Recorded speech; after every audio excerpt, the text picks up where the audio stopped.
What up, guys? My name is Hutch. I make videos and put them on the internet. And first of all, I just want to throw a shout out to Deadwood, which is finally getting a movie to wrap up that whole story. If you don't know anything about Deadwood, it started in 2004. It ended in 2006. I believe it's one of the greatest shows of all time. It's one of the most well-written shows of all time. Has some of my favorite characters of any show ever. Multiple characters that I really love. It got canceled after the third season before they finally got to their fourth season, which was going to wrap everything up. Then the creator wanted to make a movie to wrap everything up, but he couldn't find a time that worked with all the actors. And then somehow, miraculously, they pulled it off. And so the movie is airing tonight. If you've never watched that show, I'd really encourage you to sit down and give it a watch. Okay, so today we're going to be discussing what I saw at the Modern Warfare event last week. I was invited out to Infinity Ward Studios to get an in-depth presentation on what the game is going to be, and I decided to share those thoughts with you guys on stream yesterday. This is the VOD from that, and I have a lot of thoughts, and I want you guys to share your thoughts in the comments, so please do so, and sit back, kick your feet up, and enjoy this video. We get dirty, and the world stays clean. That's the mission.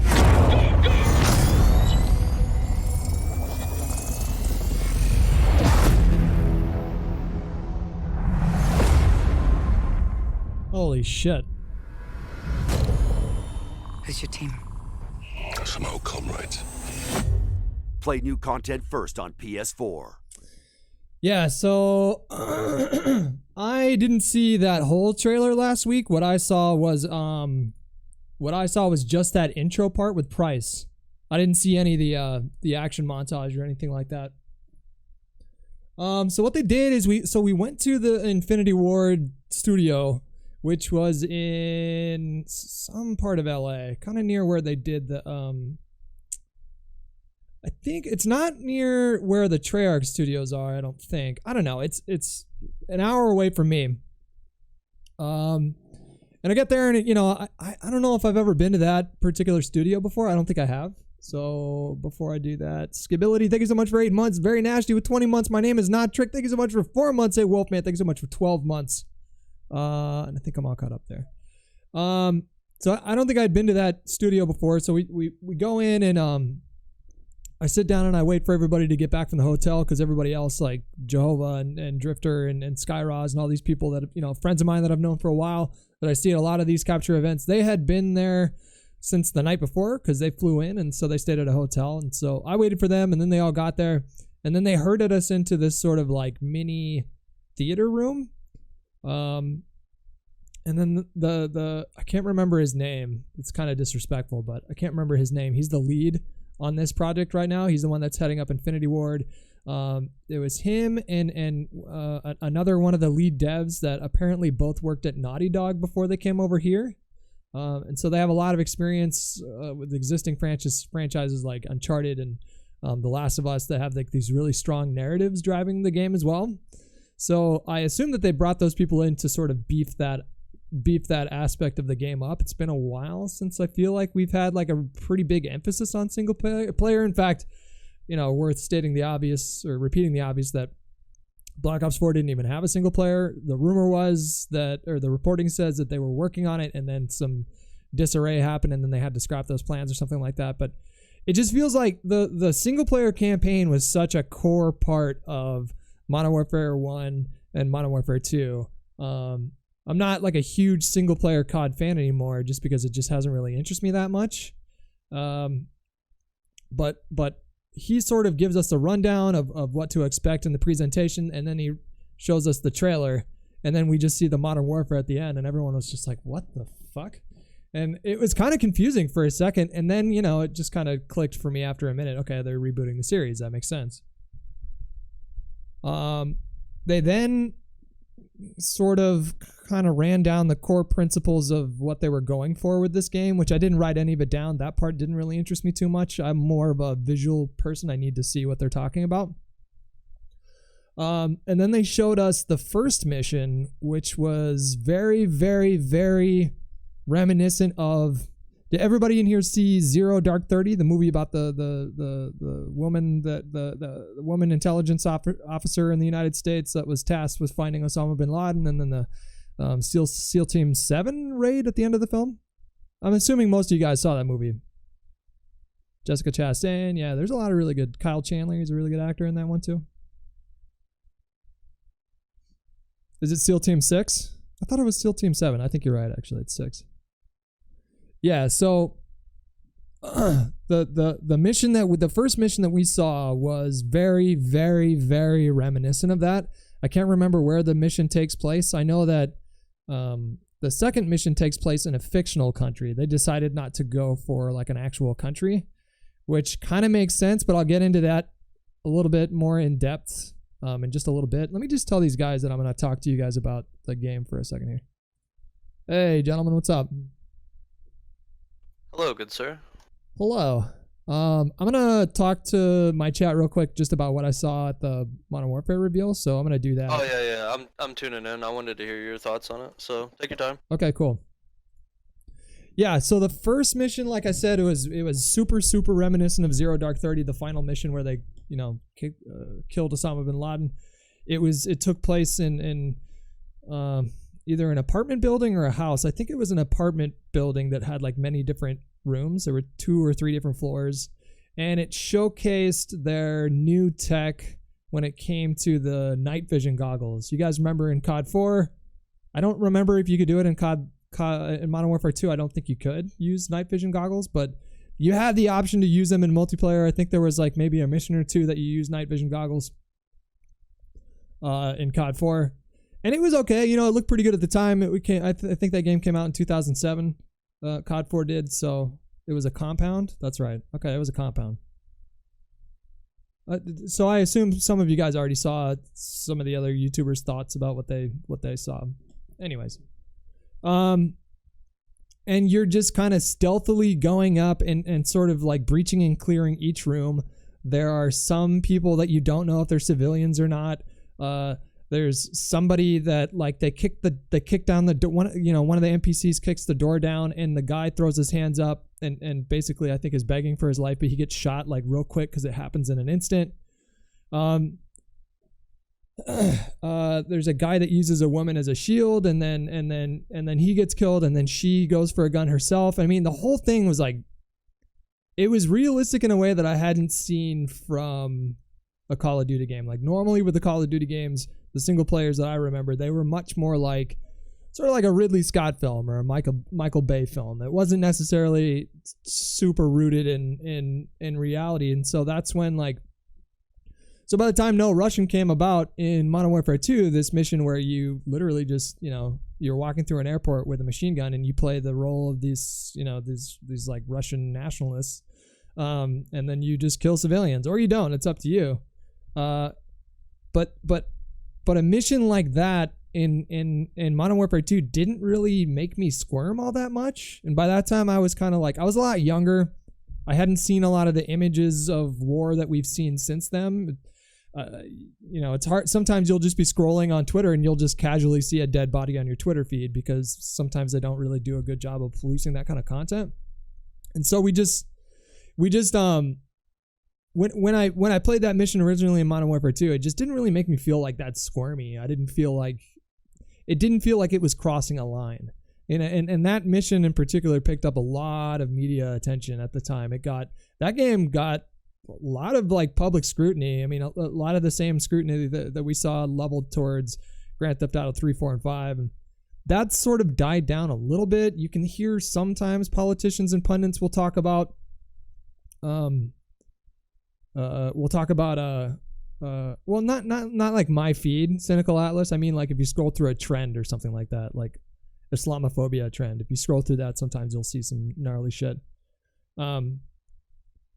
Okay, so anyways, what I was saying was like this mission felt way more rooted in reality, and I think the reason for that is twofold. Number one, you guys, this game looked better than any Call of Duty that has ever come out, and it's not even close. Like usually year after year, there's like small improvements, and if there's like, even when there's a new generation of console that releases, I remember Ghosts was the first Call of Duty on the new consoles, and it really didn't look all that different from an Xbox 360 game.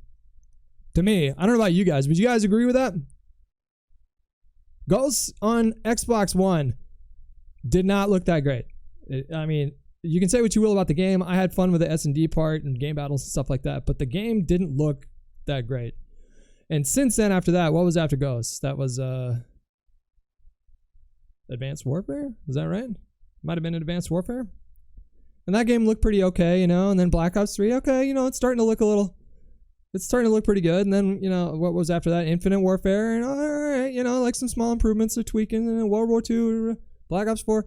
And then fucking this game looks like 2 times better. And what they told us is that they totally overhauled the engine in a way that they hadn't done before, and they were able to basically increase what they could get out of that engine by like 5. It's like 5 times what they, like 5 times the geometric patterns or something like that. I can't really tell you how the back end of all that stuff works. I'm not even going to pretend to break it down. If I would have taken notes, then maybe I could give you a better explanation. And if you want a better explanation, I think that Drifter actually had a pretty good grasp on what they described from the engine. So, but the game looked just like hyper realistic. It was almost like I wasn't, like the feel of the game was familiar, the tone of the game was familiar, but the graphics just made it was almost like I wasn't looking at Call of Duty. It looked that good. And you guys haven't seen the they showed like it said it was in-game footage, but I think those are from the cutscenes, right? I didn't see any gameplay in that footage. I could be wrong. I have to admit the graphics look good, but I don't know if that's just a polished trailer. No, man. When you see the actual like gameplay, I think it's really gonna throw you. It's gonna throw you for a loop. I mean, it was like I had so many questions, and I was kind of on the fence a little bit. I'm like, man, this just doesn't look like COD. And then I just kind of accepted the fact that, you know, you have this team of devs, a lot of the devs that left for Respawn to go make Titanfall games for like 7 years. They came back for this, and you could tell that they were really fucking eager to get their hands back on the series that they were instrumental in crafting. It was almost like they were... I got the impression that they were really trying to send a message, like we're fucking back, and we're doing this fucking thing. So that was one reason why it was a little bit jarring to me, that the hyper realistic graphics, like it just looked so real. And then the other reason is that this mission was, you know, you had like stealthy missions in Call of Duties before, but this was like really, really, really tight quarters. It was such a small and contained experience, and I think all of us have seen enough footage from these sort of like breach and clear, you know, live leak type videos to sort of get a decent grasp on maybe what that looks like. Certainly we don't know what that feels like unless you're actually there, but all of us have a general impression, I think, if we spent any amount of time on the internet, of what those operations might look like when they play out the way that they do. And it was just like subtle details too, like the dialogue between the NPCs, and it just, you could tell that they were going for a much more realistic, gritty tone. All that said, they still went way over the top with it, because the next fucking mission, you guys, and this one I'm still on the fence about. I don't know how I feel about it. Do you guys know the mission that I'm about to talk about right here? Drifter was saying this game might get banned for how graphic it is. Yeah. I totally agree.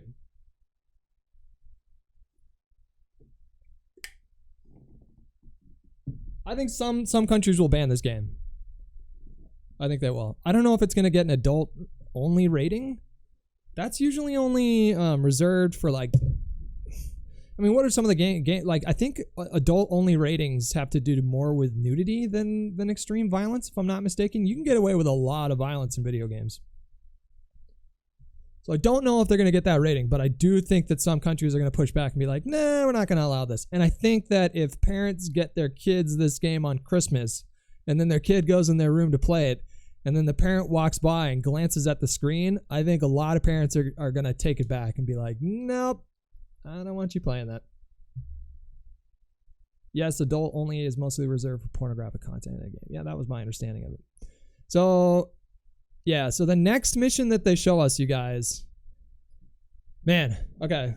So it opens up and you don't really know what's going on. You can't really see anything. It's very dark. There's sort of dust crumbling and you're surrounded by, you know, your character kind of opens her eyes and things get blurry and they're dark, but then they start to become more clear. And then you realize that it's from the perspective of a child who's trapped in the rubble of a house that's been hit by some kind of a mortar strike or some kind of a bomb.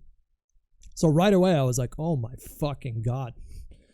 Because I know all of us have seen a lot of these pictures from Syria and how like disturbing those pictures are. So the fact that they went that direction, I was like, man, that is fucking bold. And so she grabs a can trapped in the rubble and then smacks the can against like some of the brick to make noise. And then you hear some townspeople coming in and removing the rubble. And then they couldn't get to her because there was some kind of a frame, some kind of a metal frame that was underneath all the brick that was sort of blocking it. And so one of the townsmen comes in with a saw and you know slowly saws open the metal frame, and then they pull her out. And then her father, I think, what is her name, you guys? Help me out. I almost said Yara, but that's the character from fucking Game of Thrones. Somebody in the chat knows the name of this character that I'm talking about because there's been plenty of articles written about it. The press, they're up on you know, their embargo went up at the same time ours did. No, it wasn't Derek. Close. Not Steve. I don't know what her name was, but she's this little girl. Farah? Yeah, I think it was Farah. I think it was, yeah. So she, you know, they take her out of the rubble, and then her father, you know, like runs through a crowd of people that had sort of crowded around this bombed out building, and then finds her, and then gives her a big hug, and then she asks him where mom was, and he kind of just explains to her like really quickly, matter-of-factly, she didn't make it. I think another sibling of theirs, she had like a younger brother too. That didn't make it, and so that's just all you get. But like they don't have time, you know, like these people don't have the luxury of like sitting there and mourning the deaths of her mom and her other brother. So then she also links up with her like slightly older brother, and they basically run through the streets, but they need man. So like they're running through the streets, and there are these Russian mercenaries and presumably like religious extremists, like Muslim extremists that were like taking over the street as they were running by, and then they just start mowing down civilians. And so the dad takes his two kids, runs to their apartment or their house, locks the door, gets them both gas masks, and then lays out a plan like, yo, we just got to head for the mountains because they're going to find us and we don't have time to discuss this, so let's just go. But then a Russian mercenary shows up and kicks the door down. He's wearing a gas mask, and he gets into a confrontation with the dad, and then he ends up shooting the dad like a few times in the chest. And then what follows next?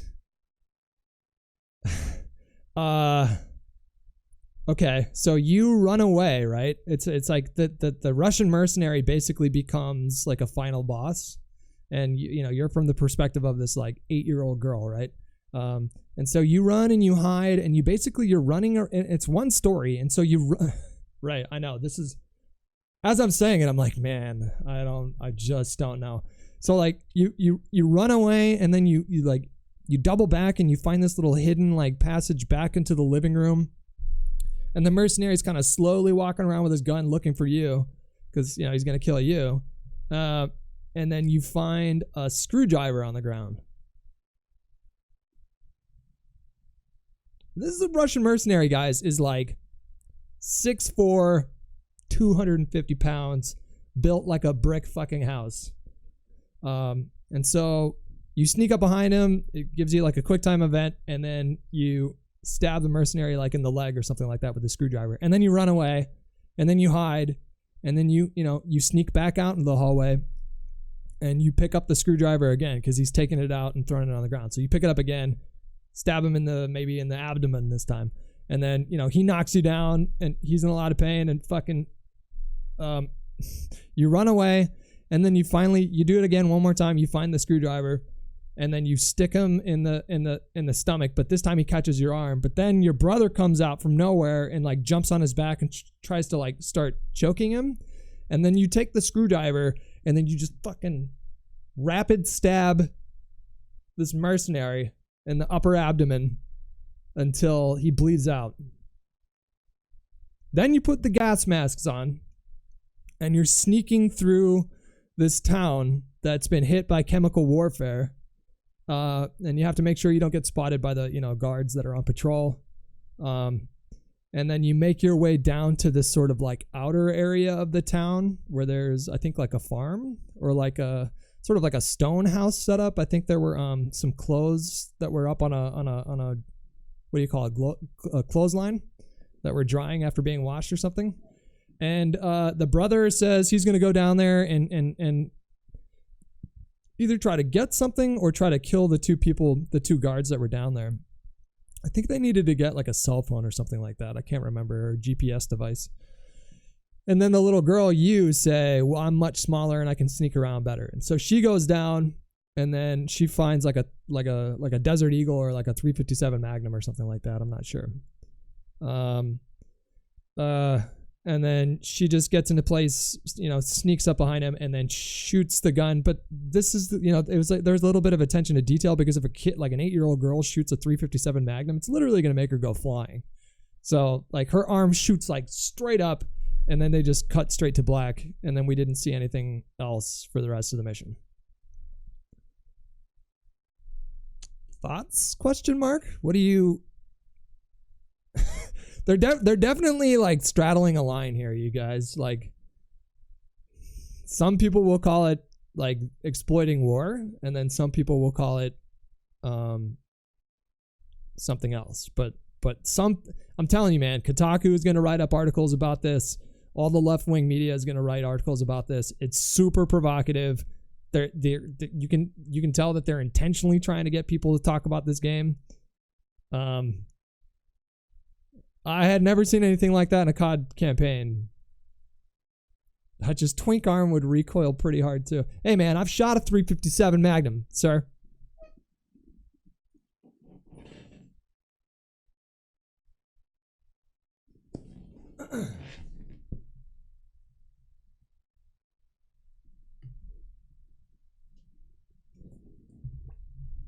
Oh man, Kotaku's gonna lose their shit. They're going to lose their shit. I already read an article from Vice. Like, Vice wrote an article about it where they were basically saying that the game had this, really cool opportunity to take a video game take on war and then sort of turn it on its head and talk about the moral gray area of war and how it's not so black and white anymore. But then they kind of accuse the devs of sort of fetishizing weapons and violence at the same time.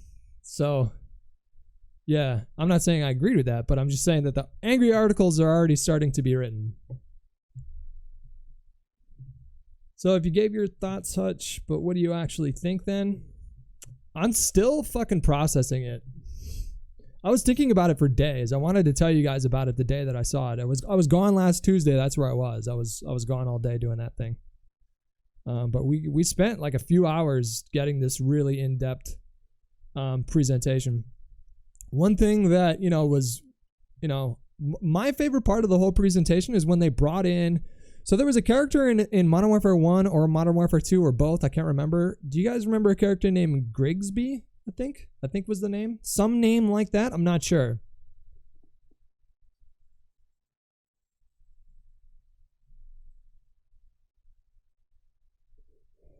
It's just Griggs. Yeah, so Griggs was actually based, his likeness was actually based on one of the lead artists on the team at the time. I didn't know that. I'm sure not, very few people in this chat, if any, knew about that. That's an actual guy. And he's an animator at Infinity War. And so he gets up there and he shows us, he kind of walks us through his philosophy on just animating the reloads. That's it. And I don't know about you guys, but like the way that they reload the guns in Call of Duty has always been such a big part of that game for me. Like my favorite reload animation out of any of them was the M16 in COD 4. I just get fucking hype every time I see that. And you could tell, like, I didn't think I was going to be interested in it, but he was talking for like 30 fucking minutes, you guys. 30 minutes. Just about reload animations. And you could tell how passionate he was about coming back to Call of Duty. It almost felt like he was like taking owner, like the vibe that I got from the old devs is that they were coming back to sort of take ownership of this property that they were responsible for in the first place. You know, like it felt like this team like really wanted to send a message. And then they brought in a guy who specialized in audio, and they walked us through an audio presentation. And you know, a lot of the times that they show you these things, they're showing it to you on a big fucking giant TV in a theater like the one that we were in, with like really top-notch sound systems and stuff like that. So you can make almost anything sound good if you just turn it up and, you know, do that. But you could tell that they didn't fuck around with this, you guys. Like they really did not fuck around. Like when you shoot your gun outside, it sounds like thunder. Like you can hear this echo that persists for like a couple seconds after you shoot. And even just like a minor detail, like you can hear the case shells falling to the ground, and you can hear these clinks as they hit the ground when you're done shooting. And it was very, very satisfying to hear that. It's little stuff like that. It's little stuff like that that make Call of Duty for me. Hobdonator, thank you so much for 27 months. Always enjoy your streams, man. Love that you keep them coming. Thank you, man. QRF Scully with a Twitch Prime sub. Joey with 3 months. Gaming Sex Icon. Bulbasaur with 12 months as well. Kevo with 28 months. I think I already got you. Maybe not. Hey, Wolfman for 12 months. Fatal Flaw, thank you so much for 4 months. Thank you, guys. So did the engine actually look new? Yeah. Yeah. It looked like a brand new engine. I don't know how else to describe it to you. It didn't look like Call of Duty. It just didn't. I don't know what it looked like, but it didn't look like Call of Duty. I get to feeling that they're trying too hard to be edgy. It's possible. That's the thing. And they straight up told us that they were going for no, like the vibe that you got from No Russian, you know, that unsettling gritty vibe. They wanted that to be their whole game, just to give you a general impression of what they were going for here. They told us that what they showed us wasn't even close to being the most provocative thing that they have in the game. I don't know what to make of that, because the shit that I saw was totally unsettling and gritty and unlike any other Call of Duty. Is hype warranted, or is this the same hype that everyone creates every year, like when they were freaking out about World War II? Michael for 4 years. Yeah, I mean, I think it's hard for you guys to maybe understand what I'm talking about just seeing the trailer. I suspect you guys will probably see some actual gameplay, or maybe even the same gameplay that we saw for some E3 presentation. That's pure speculation. I have no fucking heavenly idea what they're going to do for E3. Yeah, the crossplay, that's huge. That's fucking so huge. I never thought I'd live to see the day where there'd be crossplay in Call of Duty. That's so wild. Yeah, they said no season pass. I think they said that all the maps that they release after the game's launch are going to be free. I didn't see any information about a beta.